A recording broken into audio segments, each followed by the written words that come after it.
Kylie, I love this. I'm a big fan of animation and I like this film so Thank you much. so much for having me. How was it to be able to be a voice in this really cool movie? Well, right when I got the audition and I read the script and character description, I was like, oh my God, I want this one. She's so cute. But then she also gives off like this tiny but mighty theme, which I've always kind of wanted that kind of character before. Yeah, and Emiko stands out from right when the first time you see her on screen to the end, and really shows how much guts and toughness that she has. What was it like to voice a character like that and to be a part of it? And how much of that character is in you? Well, plenty stuff is both of us have. Like we're both small, fighters, fierce, fun, a little bit mischievous. But she's a bit more braver than me because sometimes I get nervous for doing stuff I'm not used to, like this interview right now. Well, there's nothing to be nervous about. We're just interviews are like talking. We're just talking about a movie, and there we go. And we have fun while talking about cartoons. And I love cartoons. Yeah, me too. So, but working with the voice cast, were you able to work next to any of the voice cast, or was it just you the whole time? Yeah, I was pretty much alone, but then I zoomed with the directors, producers, and writers, and I recorded at home and at the studio. At the home recording, the studio sent me lots of equipment, which my mom and dad helped me set up. And since we just moved to a new apartment, we didn't know exactly where to put my voiceover booth.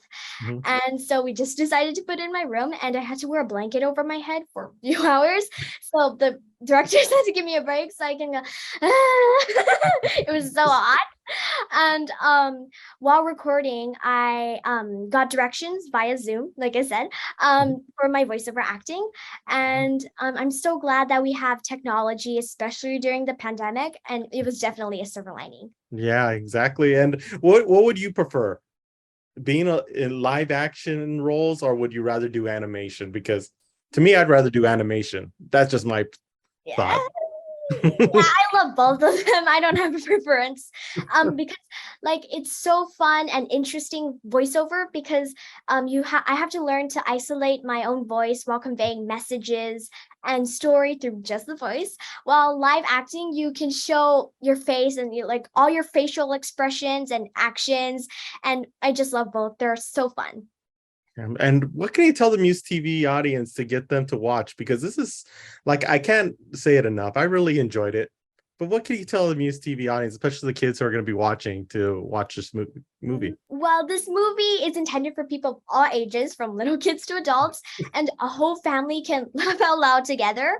It's about Hank's journey from being an outcast to a town hero in the cat village. And it's something that people can somewhat relate to because just like Hank, you may not feel accepted or welcomed into community. And the message is also about following your heart at all costs and don't judge a book by its cover. And it allows other children like me to dream bigger, feel welcomed in a new space, and find out who we are. Yeah, exactly. And I agree with you that it's a movie for all ages, because when I watched it, I was like, wait, I've seen this movie before when I was a kid. and I was like, but it's a new version and I'm just loving it. I love it so much.